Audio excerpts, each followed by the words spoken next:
विश्वानि देव सवितर्दुरितानि परासुव यद्भद्रं तन्न आसुव। ओम श्री परमात्मने नमः। ओम श्री गुरुभ्यो नमः। ओम सर्वेभ्यो नमः। ओम। वैदिक संस्कृति। वैदिक संस्कृति के इस स्वाध्याय क्रम में हम आज नमस्कार मंत्र के ऊपर पुनः चर्चा करेंगे। नमस्कार मंत्र जो ब्रह्म यज्ञ के अंतर्गत अंतिम में जो एक वैदिक पद्धति है संध्या उपासना की, उसमें हमारे ऋषियों ने विशेष करके इस विषय में महर्षि दयानंद सरस्वती जी का विशेष मार्गदर्शन रहा, उनका अत्यंत करुणापूर्ण सहयोग रहा है। उन्होंने समस्त वेदों से कुछ अच्छे अच्छे मंत्रों का संकलन करके ब्रह्म यज्ञ, अग्निहोत्र और अनेक संस्कारों में जो जो विशेष मंत्रों का विधान किया है, और उनसे पूर्व में भी जितने ऋषि रहे हैं, महर्षि रहे हैं, महापुरुष रहे हैं, उन सभी ने वेदों के मंत्रों में से कुछ श्रेष्ठ मंत्रों को लेकर के, वेदों के तो सभी मंत्र श्रेष्ठ हैं, फिर भी उनमें से भी कुछ चीजें होती हैं कि क्लिक करती हैं। जैसे गायत्री मंत्र है, महामंत्र कहा जाता है। तो वेद के तो सभी मंत्र अच्छे हैं, श्रेष्ठ हैं, लेकिन फिर भी गायत्री मंत्र का विशेष प्रभाव होता है। तो ऐसे विशेष विशेष मंत्रों को लेकर के ब्रह्म यज्ञ, जिसको कि संध्या भी कहते हैं, उसकी रचना की। तो इसमें हमने देखा ओम नमः शंभवाय च मयो भवाय च, नमः शंकराय च मयस्कराय च, नमः शिवाय च शिवतराय च। शंभवाय च परमात्मा कैसे सुख स्वरूप है, कल्याण करने वाला है। मयो भवाय च उत्तम सुखों को देने वाला है। एक तो होता है सुख स्वरूप है और एक उत्तम सुखों को देने वाला है। ये दोनों बातें थोड़ी अलग अलग हैं। धन वाला और धन देने के स्वभाव वाला एकदम अलग बात है। धन वाले तो समाज में देखो कितने लखपति, करोड़पति, अरबपति बहुत लोग हैं। देने का स्वभाव नहीं होता, यही सोचते हैं कि गरीबों का और कहां से पैसा निकाल लें। ये कुछ कंपनियां क्या करती हैं, आपने देखा होगा। मैं किसी कंपनी के ऊपर कोई विशेष टिप्पणी नहीं कर रहा हूं, यथार्थ एक बात बता रहा हूं। जब पहली पहली बार भारत में मोबाइल फोन का सिस्टम लॉन्च हुआ और सिम आए अलग अलग कंपनियों के, तो कुछ कंपनियों ने सिम भी फ्री में बांटे, फ्री में सिम दिए। जैसे अंग्रेजों ने पहले भारत में दूध छाछ पीते थे, तो उन्होंने चाय को कैसे इंप्लीमेंट किया भारत में? फ्री में नुक्कड़ों पर चाय बेचते थे, फ्री में। गांव में, देहातों में जाकर के चौराहों पर फ्री में चाय पिलाते थे लोगों को। फिर धीरे धीरे धीरे धीरे बहुत न्यूनतम मूल्य पर फिर कोई शॉप लगा दी, उस पर भी कि व्यक्ति आते थे दोपहर में या शाम को या प्रातःकाल चाय पीते थे। फिर धीरे धीरे धीरे धीरे करके पूरा व्यवसाय बनाया। फिर उसमें ऐड आने लगे। फिर जो बड़े बड़े जिनको हाई फाई मानते थे वो चाय का प्रचार करते थे। कोई कहीं जाए गांव से, देहात से, किसी अफसर से मिलने की चाय पीते, तो चीज तो बहुत बड़े लोग पीते हैं। एकदम तुच्छ जैसी चीज को एकदम उच्च जैसी चीज बना दिया। तो व्यक्ति तो सब चाहते हैं हम अच्छा बने, उच्च बने, उच्च कोटि के बने। तो उनको ऐसे लगने लगा, हाँ ये तो अफसर हैं, ये तो बड़े व्यक्ति हैं, ये भी पीते हैं, इसका मतलब कुछ अच्छी बात है। धीरे धीरे समाज में ऐसे विसंगतियों को फैलाया गया। ये जो कहते हैं ना मिलावट कर दी, ये मिलावट केवल पुस्तकों में ही नहीं हुई, हमारी संस्कृति में भी जहर घोलने का कार्य किया गया। भारत एक संयुक्त रूप से अपने प्रवाह से परिवार के कारण, परिवारों की व्यवस्थाओं के कारण, परंपराओं के कारण एक उन्नत राष्ट्र रहा है। तो उन्हें लगा कि परिवार व्यवस्था तो बड़ी मजबूत है भारत में। एक माँ ने एक बच्चे की पिटाई की, बच्चा दादी के पास चला गया। अब माँ कैसे जाए दादी के पास बच्चे को पीटने? माँ ने कहा चल मैं संभाल लूंगी, जा। गलती की, पिटाई हो गई, माँ ने दंड दे दिया और बच्चा सांत्वना लेने, प्रेम ममता लेने दादी के पास पहुंच गया। दादी ने गोद में बिठा के, लिटा के प्रेम किया और उससे समझाया कि ऐसा काम क्यों करता है, तेरी माता जी तुझे थप्पड़ लगाती है, कि हाँ जी आगे से नहीं करूंगा। उसको वहां पर प्रेम से सीख भी दे दी गलती न करने की, और जो माता ने उसकी पिटाई की थी उसकी सांत्वना भी उसको मिल गई, उसका हृदय भी आनंद से भर गया। और बच्चा तो माँ से कभी नाराज होता ही नहीं है। थोड़ी बहुत देर बाद जब स्थिति शांत हुई, माँ का भी गुस्सा शांत हो गया, बच्चा जा गया फिर माता के पास, बात समाप्त। पिताजी को बड़ा क्रोध आया, लगे बच्चे को पिटाई करने, दौड़ के दादाजी के पास चला गया। अब पिताजी जाएं तो दादा ने चल हो गया, चल जा। तो बच्चे के मन में क्या भाव कि मेरे बाप का भी एक बाप है। बच्चा भी जानता है दादाजी क्या करते हैं। उस समय चूंकि पिताजी को क्रोध है, बच्चे की ज्यादा पिटाई ना कर दें, उनको मना कर दिया। बाद में बच्चे को प्रेम से सहला करके समझाया कि ऐसी गलती क्यों करते हो, ऐसा नहीं करना चाहिए, कि पिताजी तो आपके ही प्रेम करते हैं, लेकिन आप ऐसी गलती करोगे तो पिटाई तो होगी, आगे से ऐसा मत करना। तो प्रेम प्रेम से बच्चा संकल्प लेता है कि मैं आगे से नहीं करूंगा, और मन भी उसका शांत। इस परिवार की परंपरा को नष्ट करने का काम किया न्यूक्लियर फैमिली। पूरी भारतीय परंपरा में, पूरे वेदों में, हमारे देश के अंतर्गत जितनी भी व्यवस्थाएं थी, कहीं भी संबंध विच्छेद, डाइवोर्स सिस्टम का एक शब्द भी नहीं है। कितनी बड़ी बात है। हमारे पूरे भारतवर्ष की व्यवस्थाओं में आज तक 200 करोड़ वर्ष पुरानी व्यवस्थाएं हैं। किसी शास्त्र में भी, जो वैदिक शास्त्र हैं, आर्ष ग्रंथ है, उनमें कहीं भी संबंध विच्छेद का प्रश्न ही नहीं है। कितनी बड़ी बात है। क्यों? पारिवारिक संरचना ही ऐसी होती थी कि व्यक्ति के मन में यह विचार ही नहीं आता था कि कोई विपत्ति आ जाए कि मैं संबंध विच्छेद कर लूं। सब समझाते थे परिवार में। एक बहुत ज्ञानी व्यक्ति है, वेदों के प्रकांड विद्वान, उन्होंने अपनी पुत्री का विवाह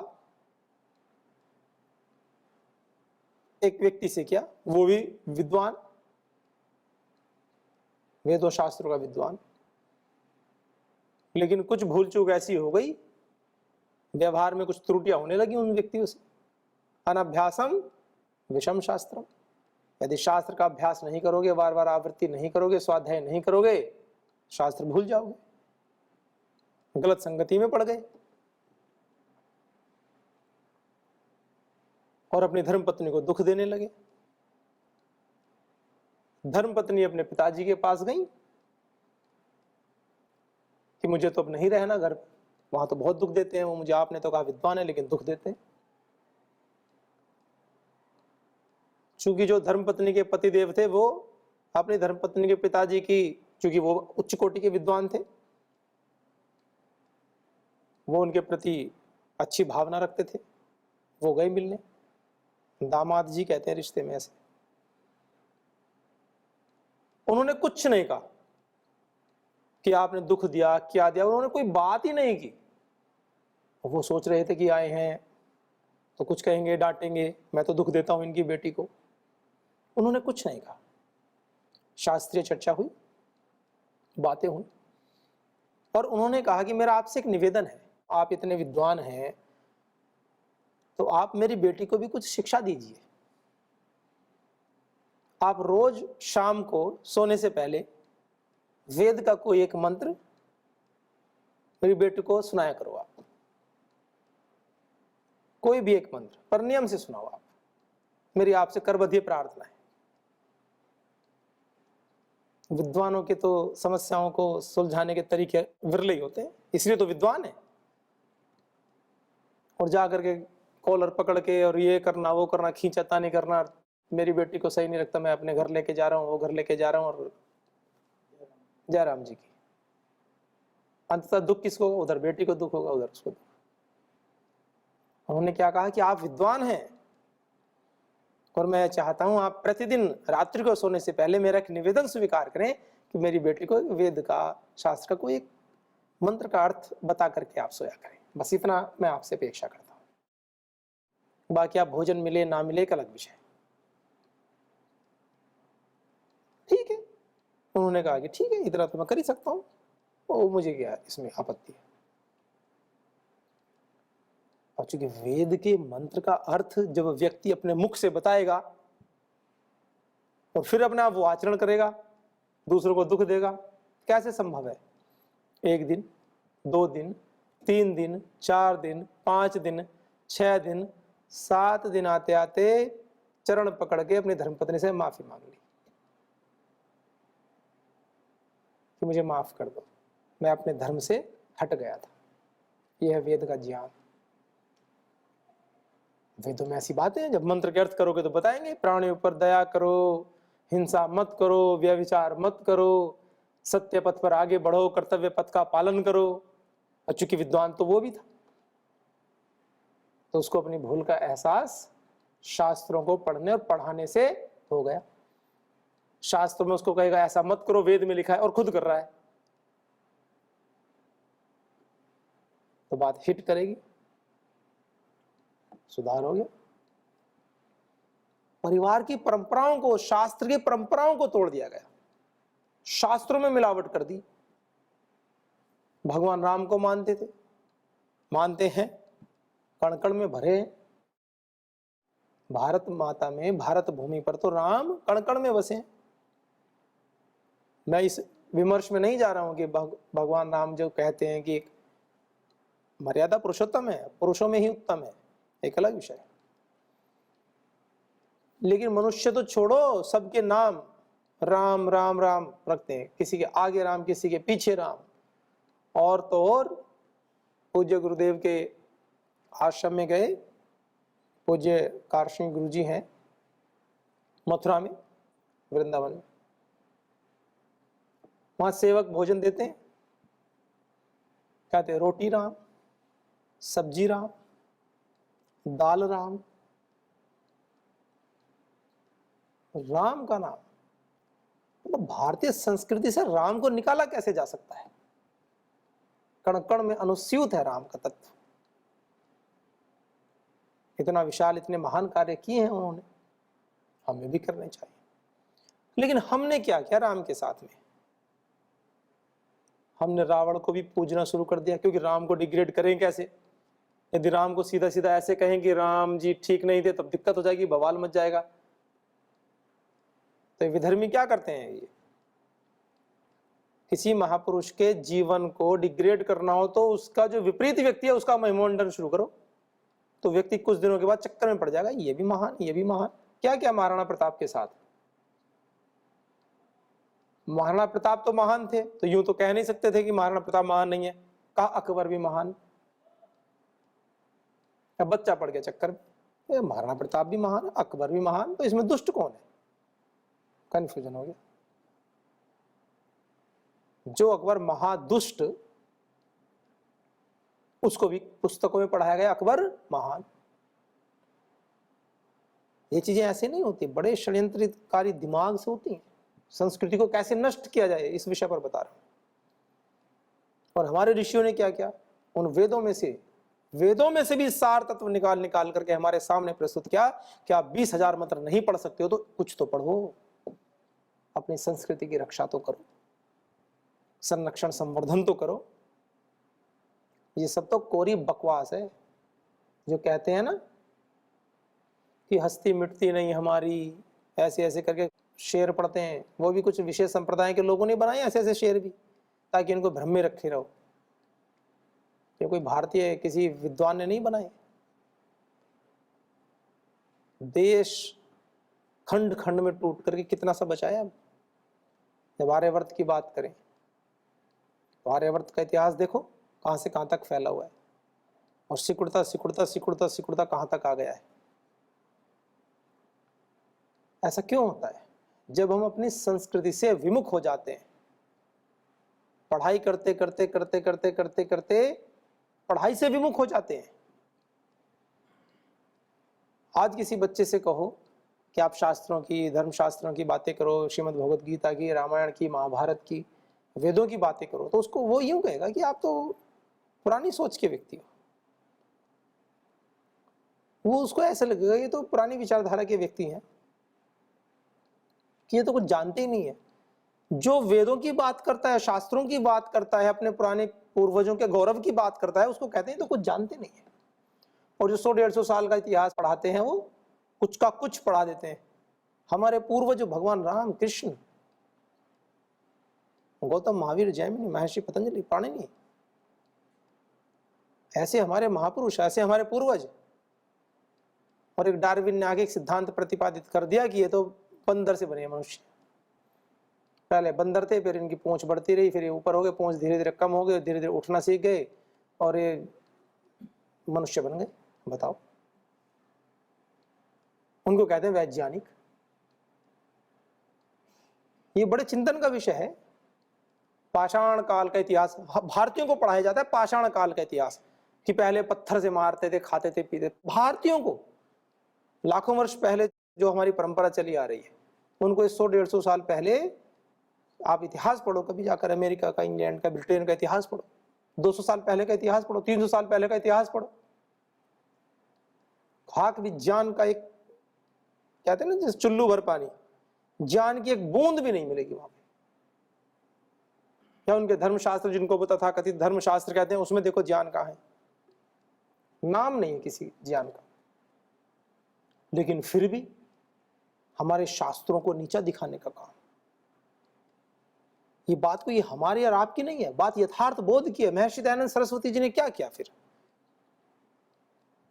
उन्होंने देखा कि हो क्या रहा है भारत देश में, तो इस दृष्टिकोण से लेकर के उन्होंने समस्त धर्म संप्रदायों के ऊपर एक विशेष पुस्तक लिखी जिसका नाम है सत्यार्थ प्रकाश, सत्य के अर्थ का प्रकाश। और इस पुस्तक को पूरा लिखने के बाद दिया स्वमंतव्य मंतव्य। मेरा मंतव्य क्या है? मंतव्य मंतव्य। उन्होंने कहा कि मैं कोई धर्म संप्रदाय चलाना नहीं चाहता हूं, लेकिन जो सत्य है उसको सत्य कहना मुझे अभीष्ट है। किसी जाति या संप्रदाय, किसी वर्ग विशेष को संबोधित करके नहीं, समाज में फैली हुई जो विषैली विचारधाराएं हैं, जो आडंबर, ढोंग, पाखंड है, किसी भी संप्रदाय से हो, उन्होंने निष्पक्ष होकर के वेदों को बीच में, वेदों की कसौटी पर परख करके एक सत्य प्रतिपादित किया। तो व्यक्तियों को उस पुस्तक से चिढ़ हो गई कि ये तो इसके विरोधी, वो इसके विरोधी। ऋषि किसी के विरोधी नहीं होते। ऋषि तो सबके, जो भी ऋषि होते हैं वो सभी के सच्चे सखा होते हैं, सभी को सत्य मार्ग पर आगे बढ़ाने वाले होते हैं। ये वैदिक संध्या क्या है? ब्रह्मयज्ञ क्या है? ये ऋषियों का वरदान है हमारे लिए। 20,000 मंत्रों को कौन पढ़े? पढ़ता पढ़ता व्यक्ति सोचा अरे कैसे पढ़े, समय नहीं है। नहीं है समय तो सामान्य रूप से कुछ तो पढ़ लो। तो अंत में दिया नमस्कार मंत्र। तो बात थी शंभवाय जय। भगवान कैसे हैं? सुख स्वरूप हैं और मयो भवाय जय, सुख के देने वाले भी हैं। सुखी होना और सुख देने वाले बनना, ये जीवन में दोनों बिल्कुल नितांत भिन्न बातें हैं। जेब में पैसा भरा पड़ा है लेकिन सामने वाले की आवश्यकता होने पर भी नहीं निकलता है। और एक व्यक्ति ऐसा होता है जो नहीं भी है तो दूसरे से लेकर के भी दे देंगे कि भाई आप मेरे पास नहीं है, आप इनकी मदद कर दो, मैं घर जा करके दे दूंगा। एक ये भी होता है करुणापूर्ण हृदय। गुरुकुल महाविद्यालय ज्वालापुर, जो पूज्य स्वामी दर्शनानंद जी के तप का परिणाम है। परम श्रद्धेय श्री स्वामी जी महाराज और परम श्रद्धेय आचार्य श्री जी ने विगत कुछ समय से वहां पर सभी व्यक्तियों ने निवेदन किया कि पूज्य स्वामी जी आप इसका उद्धार करो, इसकी प्रतिष्ठा जो कुछ समय के लिए थोड़ी मंद हो गई है इसको और उज्जवल कीजिए। तो उसे हर्ष स्वीकार करते हुए परम श्रद्धेय श्री स्वामी जी महाराज ने उस कार्य को आगे बढ़ा रहे हैं। तो वहां पर जो समिति में वरिष्ठ व्यक्ति हैं, बुजुर्ग हैं, जो परम श्रद्धेय श्री स्वामी जी महाराज को जानते हैं पहले से, उन्होंने एक प्रसंग बताया। कुछ व्यक्तियों ने ऐसे कहा कि नहीं, ये तो बहुत संपत्ति है, ऐसे इसलिए ली है, इसलिए ली है। कुछ 2-4 व्यक्ति ऐसे बोलते हैं नादानी में, भोलेपन में कहो। तो उन्हीं में से एक व्यक्ति ने कहा कि आपको कुछ भी नहीं पता परम पूज्य स्वामी जी के बारे में, उनका हृदय कैसा है। वो तो केवल और केवल इस पुरातन संस्था का गौरव बढ़ाने के लिए उन्होंने हाँ कहा है। इस संस्था को चलाने का दायित्व स्वयं अपने कंधों पर लिया है। उन्होंने कहा कि एक बार जब परम पूज्य श्री स्वामी जी महाराज प्रारंभिक अवस्था में यहाँ पर आए हरिद्वार में, जब कुछ भी नहीं था पास में, धन के आय के कोई साधन नहीं थे विशेष, तो एक सज्जन व्यक्ति जो उनसे मिलने आए, तो कोई प्रसंग में बात चल रही थी, तो उनके कोई गाय थी उनके परिचय वालों की, तो उन्होंने कहा कि उनकी गाय बीमार है, काफी दिन हो गए हैं, एक बार देखने चलते हैं। तो परम श्रद्धेय गुरुदेव ने कहा चलो मैं भी साथ चलता हूं। तो गाय देखने गए, तो गाय बाहर बंधी हुई थी, और जहां बंधी हुई थी बरसात का समय था, वहां बहुत कीचड़ हो रखा था। घुटनों घुटनों तक गाय कीचड़ में धसी हुई, बिल्कुल ऐसे दलदल टाइप का कीचड़ बन जाता है। ऐसे बाहर बांध देते हैं ना लोग, कहीं ज्यादा ध्यान नहीं रखते पशु को ऐसे। तो वो कह रहे हैं कि स्वामी जी की आंखें नम हो गई।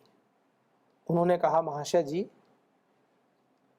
अभी तो वर्तमान में मेरे पास पैसे नहीं है, लेकिन आप इस गाय के नीचे आज ही पक्का करा दीजिए, खड़ंजा कुछ बिछवा दीजिए ऐसे, ताकि इस गाय की ऐसी स्थिति ना हो, और मैं आपको विश्वास दिलाता हूं इसका खर्च मैं आपको दूंगा।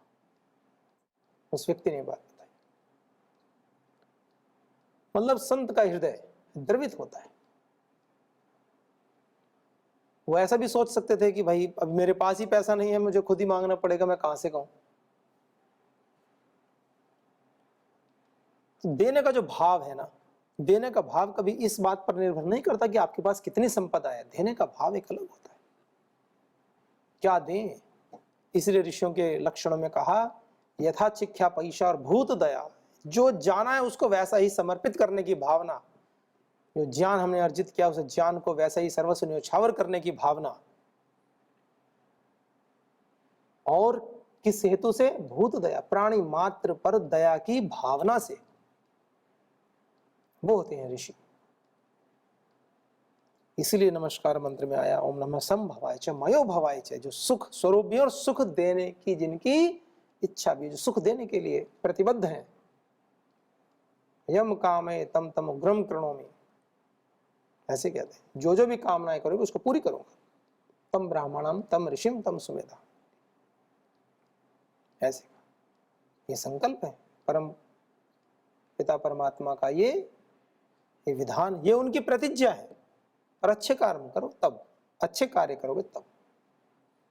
नमः शंभवाय च मयो भवाय च। और क्या कहा? नमः शंकराय च मयस्कराय च, नमः शिवाय च शिवतराय च, शंकराय च, कल्याण करने वाले। शंकर कल्याण स्वरूप है, कल्याण का करता, कल्याण के करने वाले, सबका कल्याण करते हैं। और क्या कहा? मयस्कराय च, धर्म कार्यों से युक्त करते हैं। कोई व्यक्ति अधर्म के कार्यों में लगा है, उसकी गति नहीं हो रही है, तो भगवान के जब सानिध्य में बैठते हैं, पूजा पाठ करते हैं, संध्या उपासना करते हैं भाव से, तो भगवान हमें धर्म के कार्यों में युक्त कर देते हैं, सुख प्रदान करते हैं और धार्मिक कार्यों में रुचि होने लगती है। यदि मन में रुचि उत्पन्न नहीं हो रही है तो चिंतन कीजिए। आध्यात्मिक पथ के साधकों के लिए तो विशेष बात है। यदि ईश्वर के जहां गुणों का विषय चल रहा हो, जहां संध्या उपासना का विषय चल रहा हो, जहां सत्संग हो रहा हो, वहां यदि रुचि नहीं हो रही है, उसके इतर कार्यों में रुचि हो रही है, कार्यों का निषेध नहीं है, होनी चाहिए, पर लेकिन यदि अच्छे कार्यों में प्रभु के जो गुण विशेष हैं उन संबंध में यदि रुचि उत्पन्न नहीं हो रही है तो बहुत ज्यादा चिंतन करने की आवश्यकता है, आत्मनिरीक्षण करने की आवश्यकता है कि हमारी दिशा कहीं दूसरी ओर तो नहीं जा रही है, कहीं जीवन में छल तो नहीं हो रहा है। जीवन के साथ हम छल में जीते रहते हैं, हमें नहीं पता होता कि हम छल में जी रहे हैं, स्वयं के साथ छल करते रहते हैं। ये बड़ा विषय है, किसी और दिन इस चर्चा को आगे बढ़ाएंगे। तो आइए परमात्मा के ऐसे सुंदर गुण, ओम नमः शिवाय च शिवतराय च, कल्याण करना और कल्याण तरम, शिवतर अत्यंत कल्याण करता है, मंगल करता है और अत्यंत मंगल भी करने वाला है। अत्यंत मंगल मतलब किसी को भूख लग रही हो, उसका मन कर रहा है गुलाब जामुन खाने के, तो मंगल तो हो गया 1 दे दी, अत्यंत मंगल हो गया 2 दे दी, 4 दे दो। एक तो सामान्य लोक में समझाने के लिए कहा। अत्यंत मंगल करने का अर्थ है कि आपके पुण्य कर्मों के आधार पर तो फल देते हैं, लेकिन परमात्मा अपनी कृपा भी करते हैं। जैसे कोई बच्चा बहुत मेहनत करता है और ये नियम है कि ये मेहनत करेगा तो इसको 1 लड्डू मिलेगा, तो माँ देखती है कि बच्चे ने बहुत मेहनत की है, तो उसके लिए फिर वो नियम नहीं रहता, वो बच्चे को 2 लड्डू भी दे सकती है, 3 भी दे सकती है। ऐसे परमात्मा अत्यंत कृपा करते हैं। तो इतने सुंदर सुंदर मंत्रों के साथ हम आज इस ज्ञान यज्ञ को यहाँ विराम देंगे। तो ऐसे परमपिता परमात्मा को हमारा बार बार नमस्कार है। ओम शांति शांति शांति। ओम श्री परमात्मने नमः। ओम श्री गुरुभ्यो नमः। ओम सर्वेभ्यो नमः।